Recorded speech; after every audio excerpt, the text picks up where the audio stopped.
Alors, on est ici au cœur de Saint-François, dans la circonscription de Mée-L'Île, et je suis avec Chantal Clavel, qui est la propriétaire des écuries Saint-François. Et Chantal, elle a une vie vraiment, vraiment particulière qui sort de l'ordinaire, et c'est ce que je veux mettre de l'avant aujourd'hui, découvrir Chantal, puis tout son parcours, qui est vraiment atypique. Mais commençons par le quotidien. Qu'est-ce que ça représente d'être propriétaire d'une écurie? On voit qu'il y a des chiens aussi. Oui, effectivement. Bien, c'est vrai que c'est extraordinaire. On est dans un environnement absolument formidable ici. Puis de côtoyer ces animaux, autant les chiens que les chevaux et la chèvre, il ne faut pas oublier notre chèvre qui est là-bas. C'est vraiment fabuleux.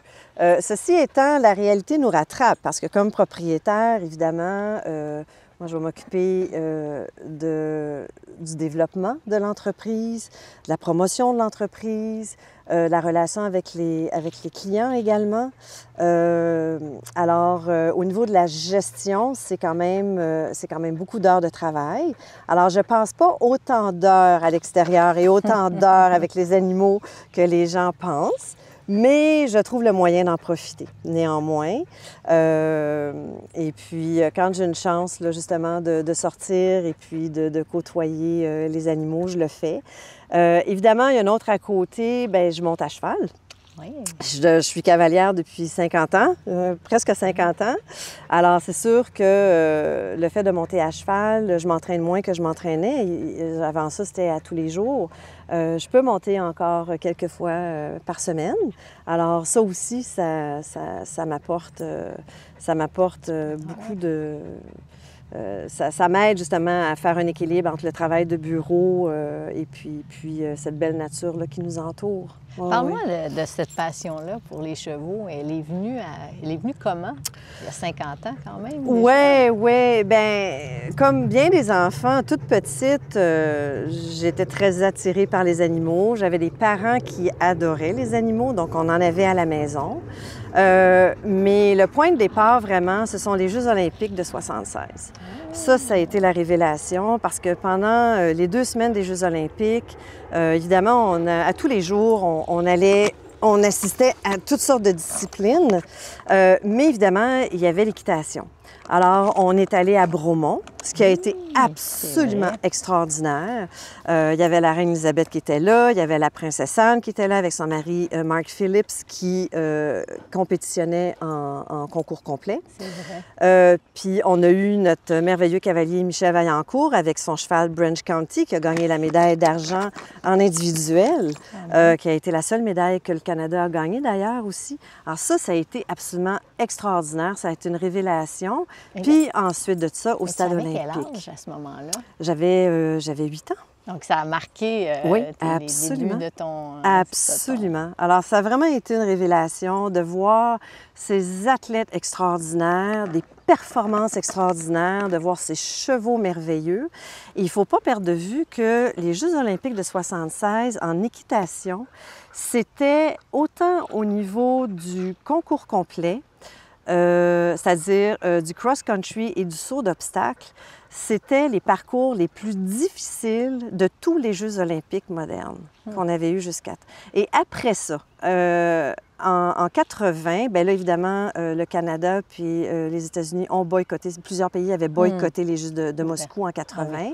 Alors, il y a eu des jeux alternatifs. Mais à partir de ce moment-là, ils ont commencé à diminuer un petit peu la dimension des obstacles, à travailler les parcours un peu différemment parce qu'ils se sont rendus compte que en 1976, les parcours étaient extrêmement exigeants. Il y avait des accidents au niveau des chevaux, il y a eu des chutes, mais c'était spectaculaire. Spectaculaire. Et cet été-là, bien, j'ai commencé à faire les cours d'équitation. C'était dans quelle région à ce moment-là? Ici, à Laval. Ah! C'était dans un établissement pas très loin d'ici. Et puis, alors, je suivais les cours d'équitation l'été seulement. de la fin des classes en juin jusqu'au retour en septembre. Pendant plusieurs années, c'était l'été seulement, parce que l'hiver, ben, c'était l'école, c'était le ski, c'était autre chose. Et puis, quand j'ai terminé l'université, tu prends pas mal de place. Oui, c'est ça, bien ici. Quand j'ai terminé l'université, ben là, j'ai acheté mon premier cheval. Alors, les chevaux m'ont jamais laissé. Là. Ça a été, j'ai eu les chevaux dans ma vie tout le temps, Wow. depuis toute jeune. Fait que dès que l'université est terminée, premier cheval. Oui, c'était pas prévu du tout. Évidemment, c'est jamais prévu. Je voulais attendre un peu avant d'acheter mon premier cheval. Et puis, j'ai une gentille collègue qui m'a dit, ben j'ai une de mes amies qui vend son cheval. Es-tu intéressée? Je dis non, non, non, non. Évidemment, elle m'a apporté des photos, elle m'a apporté, bon, tu sais, puis je suis allée voir le cheval, puis ben, je l'ai acheté. Et ça a été un cheval extraordinaire. C'était un cheval extraordinaire. C'était quoi son nom? Calvin. Calvin. Et puis, j'ai eu le temps, en fait, d'acheter l'écurie ici et il est décédé ici. Fait qu'il a pu vivre la vie de Saint-François. Ah! Oui, il a pu vivre cette vie extraordinaire, liberté quotidienne, du matin jusqu'au soir, et puis des bons soins jusqu'à la fin. Ah! C'est une belle histoire. Il avait quel âge, Calvin, quand il est décédé? Il avait 28 ans. Oui, oui. Donc, un beau vécu. Mais quand tu as étudié à l'université, c'était pas du tout dans le domaine de l'équitation que tu as étudié? Pas du tout. J'ai fait ma science politique à l'Université du Québec à Montréal. Puis par la suite, j'ai fait ma criminologie à l'Université de Montréal. Et là, sciences politiques, criminologie, déjà, c'est deux domaines différents. Qu'est-ce qui t'a amené à aller vers la criminologie? Quel était l'intérêt? Bien, à la base, il y a deux aspects. La science politique m'intéressait beaucoup à cause du journalisme. C'est un domaine qui m'intéressait, qui m'attirait même. D'ailleurs, je l'ai retrouvé un petit peu plus tard par la suite quand j'ai travaillé avec Christine Saint-Pierre. Et puis la crimino, ben là, c'était plus le volet policier. J'ai eu des influences dans ma vie à un certain moment. J'ai découvert cet univers-là de la police, de la crimino. Et des Autochtones aussi, je dois admettre, je dois dire. Et puis, c'est ce qui a fait qu'à un moment donné, j'ai bifurqué vers la criminologie. OK. Mais tu n'as pas travaillé en criminologie? J'ai travaillé, en fait, j'ai travaillé dans un aspect, à l'époque, qu'on voyait un peu moins. Je travaillais en prévention du crime. OK. Alors, quand je suis sortie de l'université, j'ai commencé à Ville d'Anjou. À l'époque, c'était les villes, c'était les municipalités. C'est un autre moment. Donc, j'ai travaillé à Ville d'Anjou en prévention du crime résidentiel. Et puis, c'était le poste 54 à l'époque. Donc, je travaillais avec les policiers, les préventionnistes qui étaient là à ce moment-là. Donc, ça a été mes premières armes en prévention du crime. J'ai beaucoup, beaucoup aimé. J'ai aimé justement le fait de travailler sur l'aspect préventif, de sensibiliser les gens, par exemple au niveau des introductions par effraction, de la violence, familiale, exactement. Domestique. Alors, ça a été tout un aspect. J'ai travaillé quelques années et il y a quelques policiers de Ville d'Anjou qui ont été transférés à Ville-Saint-Laurent. OK. Et là, Ville-Saint-Laurent, qui était à l'époque, qui est encore aujourd'hui un très, très gros secteur, qui a un très gros secteur industriel, mais à l'époque, c'était le plus gros secteur industriel du Canada. Et là, ils avaient de graves problèmes de criminalité au niveau industriel, au niveau des commerces et des entreprises. Donc, au niveau des vols, au niveau de la violence en milieu de travail également. Donc là, ça touchait un autre aspect. Et les policiers qui étaient rendus à Saint-Laurent ont tenté, en fait, ils ont approché les les politiciens, en fait, le maire et le conseil de ville de Saint-Laurent pour leur dire, écoutez, il y a des problèmes au niveau des entreprises. Est-ce que vous aimeriez développer un programme de prévention du crime industriel? Alors, la ville a dit, oui, oui, oui, on est intéressé. Et là, ben, ils m'ont appelé puis ils m'ont dit, écoute, est-ce que ça te tente de venir nous rejoindre à Saint-Laurent? Ben, je dis, oui, oui, avec plaisir. Alors, c'est ce qui fait que je suis allée à Saint-Laurent en prévention du crime industriel. C'est intéressant. J'ignorais complètement que ça existait, Ouais. la prévention du crime industriel. Mais il doit y avoir beaucoup de pertes économiques là-dedans. Énorme, Ouais. énorme. Alors, j'ai quand même travaillé là une douzaine d'années environ. C'était extrêmement intéressant. J'avais une merveilleuse équipe de criminologues, de techniciens, d'étudiants en technique policière, de sociologues également, de travailleurs sociaux. Je m'étais bien entourée. On travaillait évidemment avec le département de développement économique. Et puis, mon patron, c'était le directeur général de la ville. Évidemment, je faisais des rapports au conseil de ville. Alors, alors là, je touchais un petit peu la politique, je touchais un peu la criminologie, je travaillais avec les policiers. Et donc, finalement, à la base, j'ai étudié dans des domaines qui m'intéressaient énormément. Et les circonstances ont fait que, bien, éventuellement, j'ai retrouvé tous ces domaines d'activité-là. Donc, je me trouvais quand même en pays de connaissances. Donc, ça a été ça a été génial. Et comment tu es arrivée à la politique pure? Parce que tu as été attachée politique, je crois, de Christine Saint-Pierre. Exactement. Alors qu'elle était ministre, j'imagine. Oui, elle était ministre, exactement, Conditions féminines et communication. Et bien, elle était dans l'Acadie. À l'époque. Okay. Alors, c'est ce qui fait que j'étais... Bien, il y avait Jacques Dupuis, qui était à Saint-Laurent, et Christine, qui était dans l'Acadie.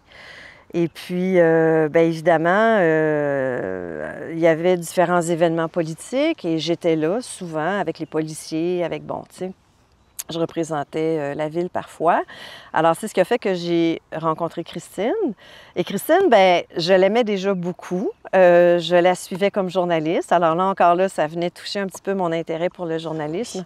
Je la suivais quand elle était à Washington.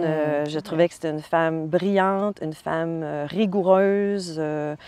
Alors, je la suivais beaucoup dans sa carrière. Et puis, bon, quand elle a été élue, puis que j'ai vu qu'elle était dans l'Acadie, ça, j'ai trouvé ça génial. Donc, on s'est côtoyés à quelques reprises. Et à un moment donné, est venue la diffusion. Et là, bien, la fusion, pardon. Oui. Et là, bien, les municipalités sont devenues des arrondissements. Et le programme de prévention du crime industriel a pris fin. Alors, dans ces circonstances, Christine, qui était bien au fait de la situation, a communiqué avec moi pour me dire, écoute, est-ce que tu serais intéressée à travailler avec moi dans mon bureau de comté? J'ai dit oui tout de suite. J'ai dit oui tout de suite. Et puis, ça a été vraiment très, très intéressant comme expérience. Ça n'a pas été très long parce que pas longtemps après, l'écurie est arrivée dans ma vie, mais ça a été une année formidable. J'ai adoré.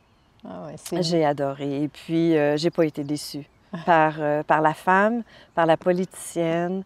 Tout ce que j'avais lu sur elle ou entendu dire sur elle ou observé de ses entrevues ou de ses commentaires à la télévision, ben, ça m'a été confirmé là, tout le temps que j'ai travaillé avec elle. Ah, mais c'est vraiment fascinant. Moi, je l'ai vue récemment, Christine, dans un événement, puis elle est toujours aussi extraordinaire. Très accessible, oui, très vraiment, simple. Vraiment. Vraiment. C'est vraiment une femme formidable. Oui, oui, oui. Et là, rendue à Laval, là, parce que tu étais très impliquée donc à Montréal, l'Acadie, et là, comment ça arrive qu'on décide de revenir à Laval? Parce que c'est tout un changement de vie, ça. Oui, bien, mon conjoint et moi, évidemment, parce que lui aussi était dans le domaine des chevaux depuis sa carrière, mais dans le domaine des chevaux depuis tout petit, comme moi. Et alors, on avait des chevaux. Et puis là, bien, l'écurie où nos 3 chevaux étaient en pension fermait et on cherchait une écurie pour mettre nos chevaux en pension. Et à cette époque-là, je faisais de la compétition en dressage. Alors, mes exigences étaient quand même assez élevées. Je ne trouvais pas nécessairement un établissement qui répondait totalement à ce que je recherchais. Et à un moment donné, on avait une propriété, on habitait Montréal, à Saint-Laurent, mais on avait une propriété ici à Laval. Alors, je passais devant l'écurie ici, qui n'était pas opérationnelle à l'époque. Et puis, alors, j'ai demandé tout bonnement. Donc, il y avait une écurie, mais il y avait elle une était écurie pas, qui avait été en opération pendant plusieurs décennies. Mais là, à ce moment-là, depuis quelques années, elle n'était pas en opération. Alors, je suis allée voir le propriétaire et puis j'ai pris une chance. Puis j'ai dit, ben écoutez, on cherche une écurie, est-ce que vous accepteriez de nous louer? Puis il m'a dit non, j'ai déjà loué, puis ça n'a pas fonctionné, donc non, je ne veux pas louer. Bien, c'est parfait, désolée de vous avoir dérangé. Puis finalement, au bout de 3 secondes, il m'a dit, ben je vendrais peut-être. Je dis, vous êtes sérieux? Il dit oui, oui, oui. Et puis 3 semaines plus tard, à peu près, là, on passait chez le notaire. Hey, c'est tout un changement. Alors, c'était de vie, pas là. du tout prévu. C'était pas du tout prévu. C'était pas dans les cartons, mais finalement, toujours est-il que ça fait 18 ans. Et puis. C'est vraiment extraordinaire. Quand on se lance en politique, comme moi je l'ai fait, on se lance dans le vide, puis c'est un peu un gambling, là, parce qu'on n'est pas certain de se faire élire et tout ça.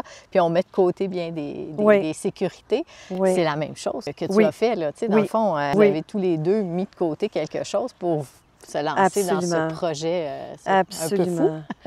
Oui, c'est un projet fou. Tu sais, évidemment, on connaissait les chevaux, on était dans le milieu depuis très longtemps. Donc, mais quand on regarde l'ampleur, c'était effectivement fou. Ouais.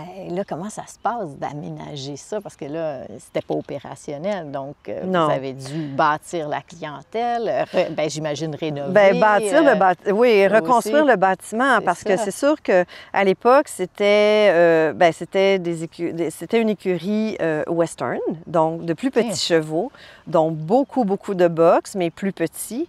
Puis nous, on arrivait avec nos gros chevaux, nos gros chevaux allemands, là.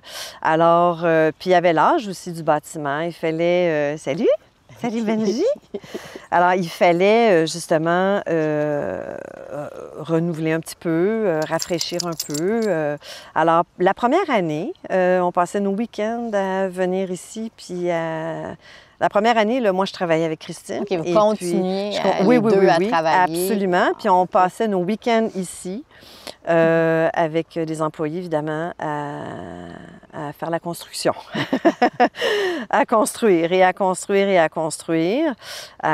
Et puis, et après ça, 1 an après, là, nos chevaux, parce qu'évidemment, nos 3 chevaux, la raison pour laquelle on a acheté finalement, nos 3 chevaux étaient en pension à la première écurie où j'ai commencé à prendre mes cours d'équitation en 1976.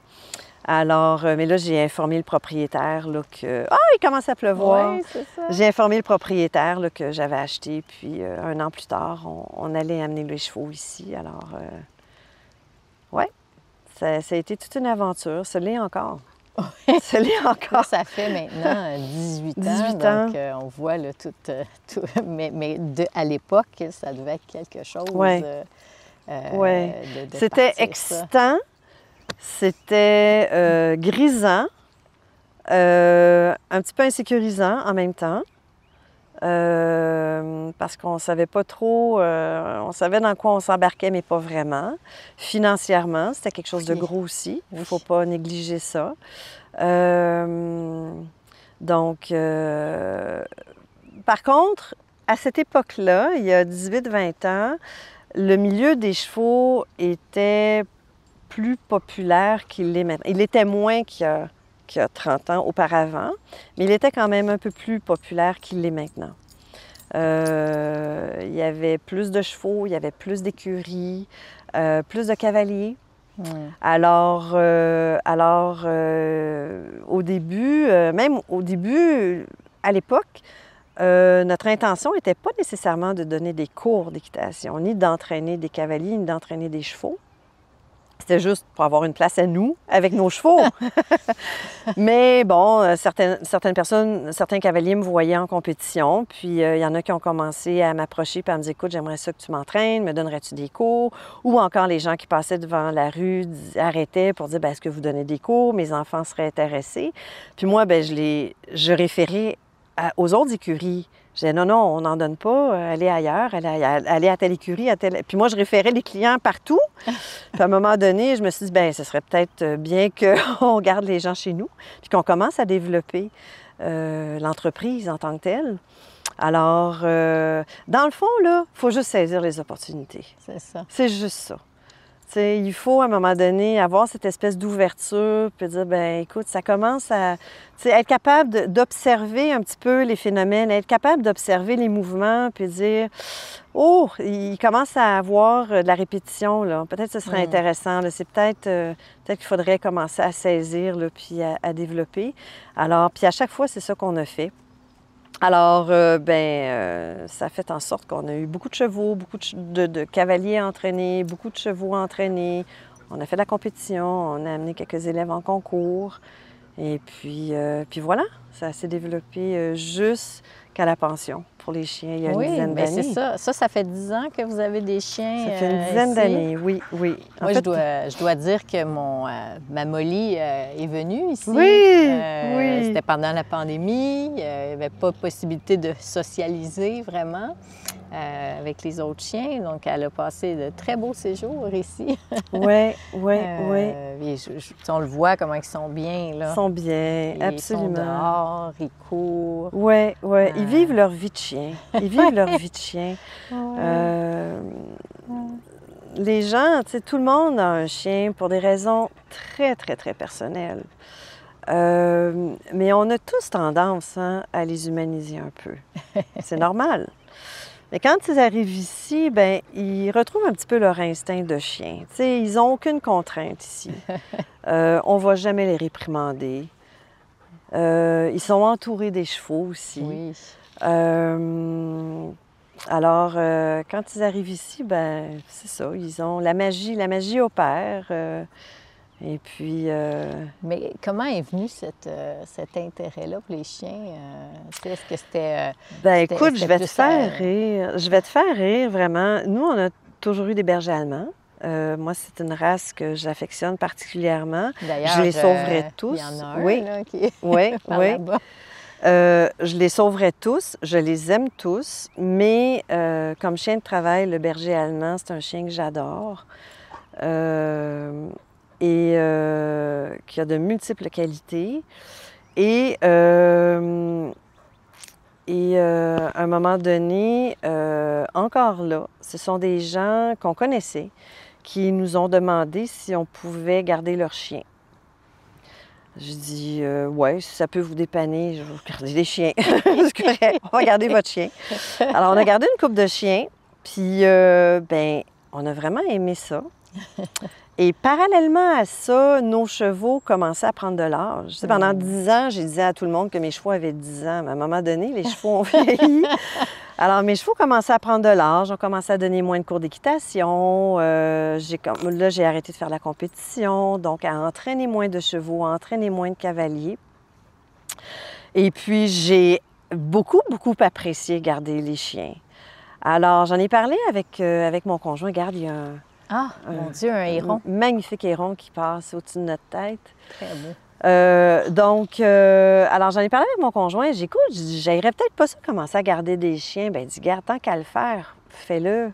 Go, vas-y, puis fais-le pleinement. Alors, et on avait beaucoup moins de chevaux aussi. Alors, c'est ce qui a fait qu'on a décidé, encore là, ça a été une autre décision, on a décidé de reconstruire, en fait, de démolir et de reconstruire tout le côté ouest de l'écurie. Et puis, qui avait besoin d'être un peu rénové de toute façon et qui ne faisait pas partie de la première phase là, de rénovation. Et on a construit le chenil. OK. Fait que ça, c'est il y a 10 ans. Il y a une dizaine d'années environ. Wow. Et là, bien, on a commencé tranquillement à faire venir des chiens.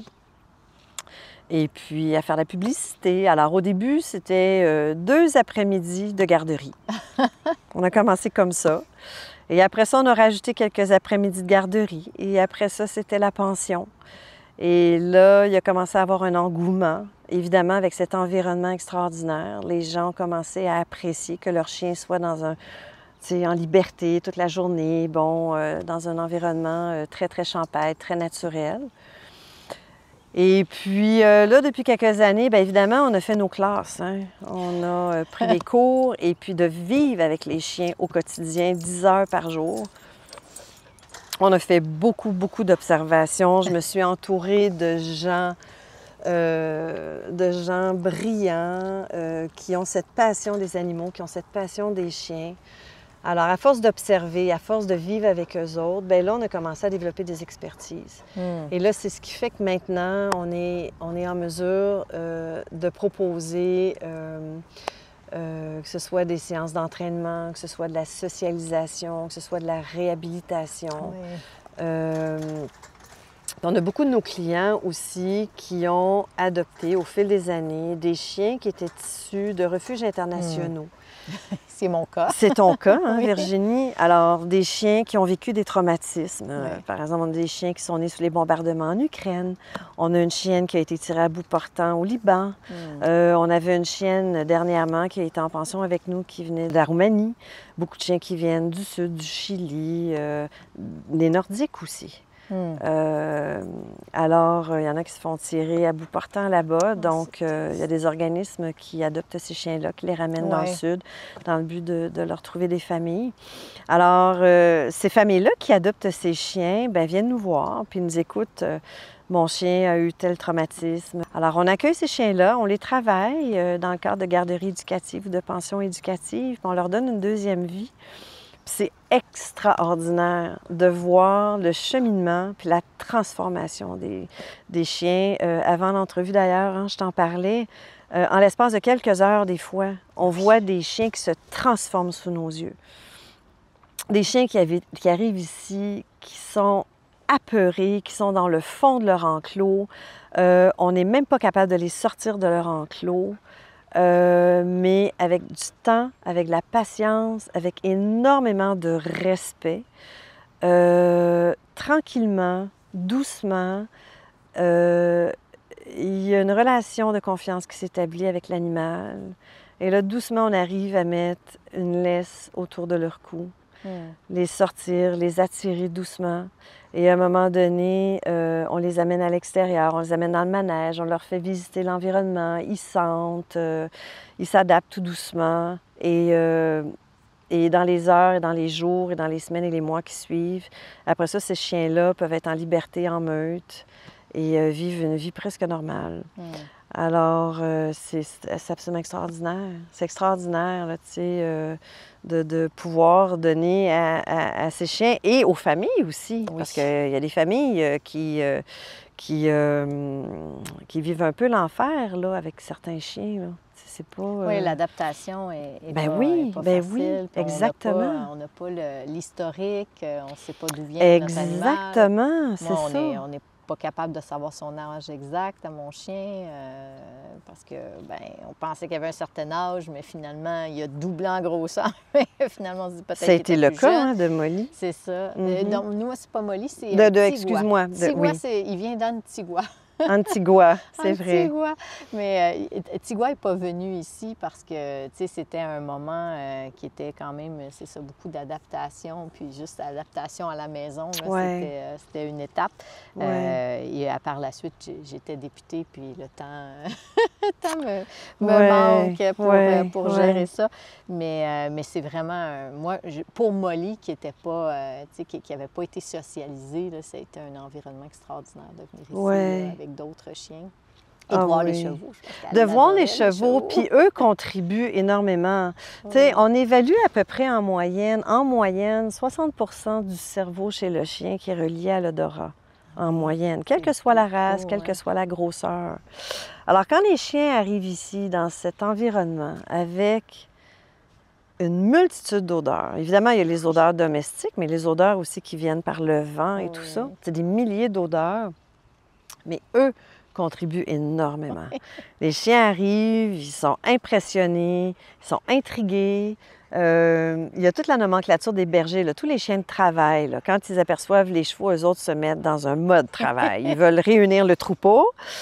Et puis, il y en a d'autres, comme je disais tout à l'heure, que, bon, il y en a d'autres, eux autres, ils ne comprennent pas pourquoi ils dépensent autant d'énergie. Et puis, il y en a qui sont craintifs, qui ont peur, qui sont très impressionnés. Et à un moment donné, ils les sentent, ils les observent, beaucoup d'observations. Ils se tiennent loin. Puis, au fur et à mesure que la journée avance, on les voit se rapprocher doucement. Puis les chevaux ne sont pas impressionnés, tu sais, ils ont l'habitude.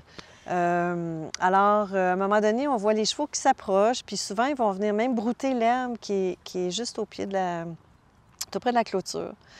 Puis là, bien, tu sais, puis l'énergie se ressent, hein? Les chevaux ressentent, les chiens ressentent l'énergie. Puis là, on voit les chiens qui s'approchent doucement, qui vont sentir, qui reculent, qui sentent, qui reculent. Et puis à un moment donné, on les voit nez à nez. Puis les deux espèces cohabitent. C'est fantastique. Oui. C'est fantastique. Puis on voit les chiens qui sont super apaisés, super relax. Le même chien qui est arrivé le matin, qui était anxieux, qui était stressé, qui ne voulait pas sortir. Puis là, bien, on le voit là, épanoui, puis qui profite de la vie, qui profite de sa liberté. Les chevaux aussi profitent de leur liberté ici. Ah oh oui, eux autres en profitent. Nous autres, on travaille comme des singes. Eux autres en profitent. J'aimerais ça que tu me parles des chevaux parce que tout à l'heure, on parlait d'Astrid. Oui. M'en parler, mais il y a plein d'histoires vraiment extraordinaires. Oui, bien, ils ont tous leur histoire autant qu'ils sont. Hein? Absolument. Je parlais d'Astrid, qui est née ici. Non, Astrid, elle est où? Elle est là.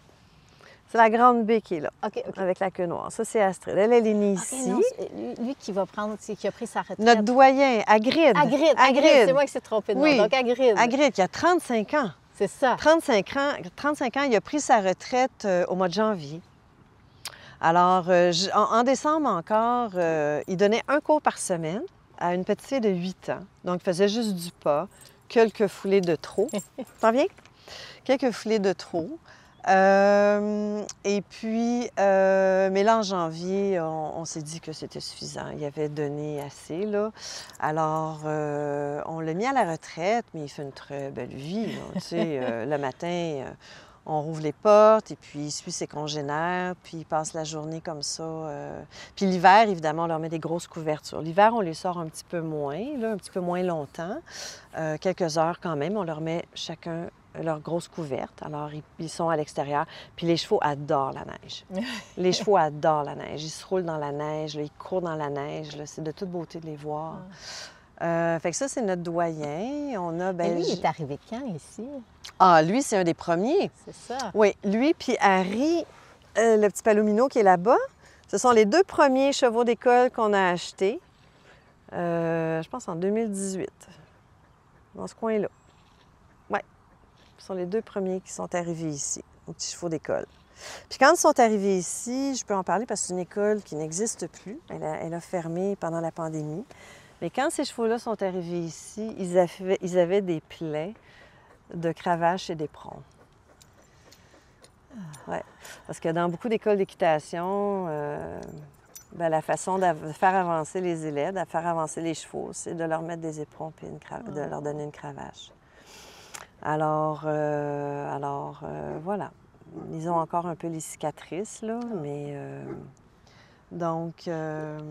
Fait que là, c'est ça, c'est un des premiers. Tout à l'heure, on a parlé... En quelle année environ?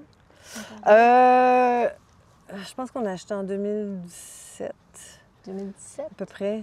Non, 2007, pardon. C'est ça, OK, c'est ça, je voulais être 2007. certaine. Donc, ils sont arrivés en 2008. Ben oui, tu as raison. C'est ça. Tu as raison. 2008. Ils sont arrivés en 2008. Ouais, dès qu'on a fini les travaux, nos 3 chevaux sont arrivés ici, en pension, dans l'écurie. Et puis après ça, bien, on a commencé à faire entrer les chevaux d'école. Donc, Hagrid et Harry sont les premiers qui sont rentrés ici. C'est ça, ça fait longtemps. Ça fait longtemps qu'ils sont avec nous. Oui, ça fait longtemps. Puis eux, comment ils ont réagi quand ils ont vu les chiens arriver, là, tu sais, les premières fois? Là, ils n'étaient pas plus impressionnés. Non, non, non. Tu sais, les chevaux, à partir du moment où, d'abord, ils sentent l'énergie. Ce sont des animaux qui sont extrêmement sensibles. Et puis, ils sentent l'énergie. À partir du moment où ils ne se sentent pas menacés, le cheval va faire confiance. Tu sais, donc, non, ils n'étaient pas... ils n'ont pas été impressionnés plus qu'il faut. Puis on en avait, de toute façon, on avait nos bergers allemands à l'époque, là, on en avait 2. Donc, non, ils n'étaient pas impressionnés plus qu'il faut. Non. Autant que je me rappelle, ça fait longtemps de ça, là. Ouais. Mais non, il me semble que ça s'était très, très bien passé au niveau de la transition. Puis, tu sais, dans bien des écuries, Virginie, tout le monde a des chiens. Ouais. Tous les propriétaires d'écuries, même dans les écuries, souvent les pensionnaires amènent leurs chiens. Alors, les chevaux, chiens, chevaux, là, ce sont 2 espèces généralement qui vont cohabiter relativement bien. Les chevaux cohabitent très bien avec les chiens. Ouais. Souvent, c'est l'inverse qui Ouais, est un petit peu plus c'est ça. difficile. Tu sais. C'est ça. Là, tout à l'heure, on parlait qu'il y a eu des chevaux qui ont été récupérés, qui étaient destinés à l'abattoir. Oui. Comment c'est arrivé, ça, que Ouais. vous adoptiez des chevaux? Oui, bien, destinés c'est à une l'abattoir? collègue, en fait, qui faisait l'international. Elle faisait du saut d'obstacles, puis elle m'a dit à un moment donné, écoute, ils viennent de faire, je pense qu'ils ont fait une saisie, je pense dans le nord de l'Ontario, au Québec, je ne suis pas certaine. Elle a dit, ils ont saisi un paquet de chevaux, est-ce que tu serais intéressé à en sauver un? Je dis, ben oui, amène-en un, c'est n'importe quel. Évidemment, elle arrive ici avec sa remorque, puis elle en débarque 4. Puis elle me demande de choisir. Oh mon Dieu! Fait que je dis non, c'est hors de question, il n'est pas question qu'on choisisse. Puis évidemment, mon conjoint était là, puis il dit écoute, les 4 sont là. Puis quand j'ai vu, je vais te parler tout à l'heure de Jack, notre poney, notre médium poney. Quand je l'ai vu, c'est le dernier qui est débarqué, je me suis mise à pleurer quand j'ai vu dans quel état il était. Fait que, on a décidé de les garder tous les 4. Il n'était pas question qu'on en choisisse un. On a dit les 4, les pieds sont déjà enracinés sur notre sol, on les garde tous les 4. Alors, c'est ce qu'il a fait. Puis aujourd'hui, ce sont des chevaux d'école extraordinaires. On les a réhabilités. Ça a dû On les a prendre bien un soignés. certain moment quand même. Ça a pris un certain temps, oui, physiquement. Jack, notamment, paraît-il qu'il aurait été attaché dans un entre-deux les 2 premières années de sa vie. Et tu sais, les pieds des chevaux, les sabots doivent être trimés aux 6 semaines. L'hiver, ça peut être extensionné à 7 ou 8 semaines parce que la corne pousse un petit peu moins vite. Mais l'été, c'est aux 6 semaines. Ça doit être entretenu. Et le poney, quand il est arrivé ici, ses pieds mesuraient un peu plus de 12 pouces. Il y avait des skis. Ça il y avait veut des dire skis, que littéralement. Ouais. Et puis, il y avait une malformation au niveau du postérieur gauche, probablement à cause de ses sabots, qui étaient très, très longs. Alors, moi, évidemment, tout de suite, là, quand les chevaux sont arrivés ici, j'ai fait venir vétérinaire, forgeron et physiothérapeute.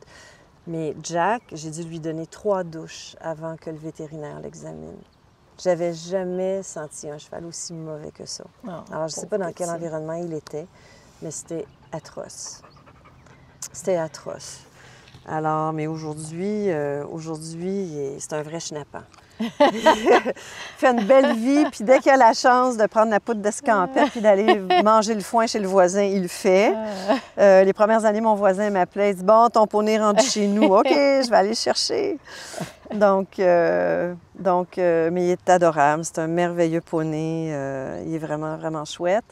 Alaska, la petite baie est blanche qui est là-bas. Alaska, dès qu'elle est arrivée, on a tout de suite su que elle s'était fait battre par un homme à gauche. On le sait, par la réaction qu'elle avait, compte tenu de l'expérience qu'on a, là, tout de suite. Alors, elle n'est pas sur l'école. Elle, c'est une de mes élèves qui est ici depuis 10 ans, qui monte à Alaska, qui l'a en demi-pension. Puis elle l'a sorti en compétition. Fait que tous les chevaux ont sorti en concours, même Harry. Ils ont tous sauté 4 pieds en compétition. Ah, oui. Ils ont fait la compétition au niveau régional, provincial. On s'est amusé avec eux. Puis les chevaux nous l'ont bien, bien rendu. Mais cette petite jument-là, mon élève a fait un travail admirable avec. Aujourd'hui, elle n'a presque plus peur de rien. Elle est super bien. Alors, on est rendu dans l'enclos des chevaux. Et je vous présente Pèlerin, qui va nous accompagner pour la suite de l'entrevue.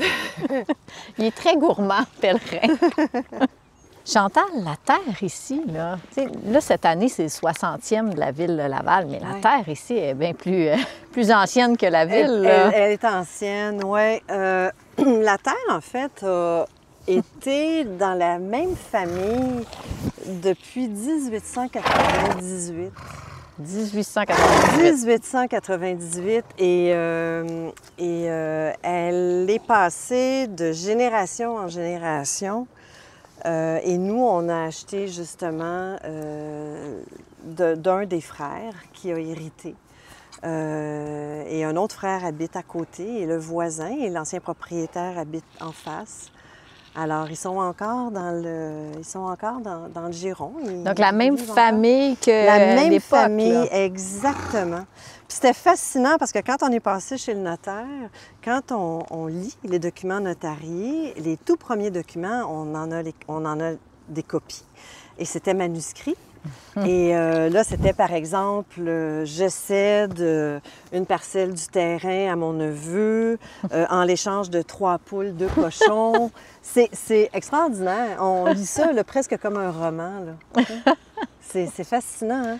Puis quand on va sur le boulevard des Mille-Îles, un petit peu plus vers l'est, vers le bout de l'île, on voit des vieilles maisons. Il y a quelques maisons là, qui datent là, de 200 ans. Oui, bien c'est ça. On en a une qui date à quelque part 1760. Oui, effectivement. La date n'est pas exacte. Mais oui, il y en a là. Il y a beaucoup d'histoires ici à Saint-François. Oui. Mais cette terre-ci en particulier, bien là, depuis 50 ans, c'était une écurie, mais il y a eu une période d'arrêt, là. C'est ce que je comprends? Il y a eu quelques années, peut-être 3 ans environ, là, entre le propriétaire qui exploitait l'écurie, qui avait l'écurie, et nous, quand on est arrivés. Ça faisait peut-être 3 ans que l'écurie n'était pas en opération. Mais avant ça, le bâtiment en tant que tel, là, je pense plus de 50 ans. Ah, oui. Avant ça, je pense que c'était des vaches. Puis là, je me rappelle, ça fait longtemps là, que j'ai lu les documents notariés, là, c'est quand on a acheté. Mais ouais, je sais qu'il y avait des vaches parce qu'à un moment donné, on nous avait compté que les vaches de notre voisin, qui était un des frères, en fait, s'étaient retrouvées dans la cour de notre autre voisin. Un matin, il s'est levé et puis il a levé son store puis il a aperçu le troupeau de vaches qui avait traversé les 2 terrains, notre terre ici, puis qui s'était ramassé dans la chambre, en fait, dans la fenêtre de la chambre de la maison d'à côté. Alors, je pense que c'était les dernières à Laval, d'ailleurs. Oui. Puis quand j'étais petite, boulevard des Mille-Îles, il y avait beaucoup d'écuries, là. Oui. Beaucoup d'écuries. Là, ça s'est transformé énormément. Maintenant, des écuries ont fermé, ont été démolies. Beaucoup de chalets aussi. Alors là, c'est devenu des maisons, des plus grosses maisons, où les gens habitent à l'année maintenant. Alors que quand j'étais jeune, mon grand-père, sur le boulevard des Mille-Îles, sur le bord de la rivière des Mille-Îles, avait un chalet. Puis à l'époque, c'était tous des petits chalets, puis les gens allaient là pour l'été seulement. Et puis, mais ça s'est transformé beaucoup. C'était dans quel secteur du boulevard des Mille-Îles? C'était juste un petit peu passé, de ce côté-ci, là, à l'est de la 335. OK.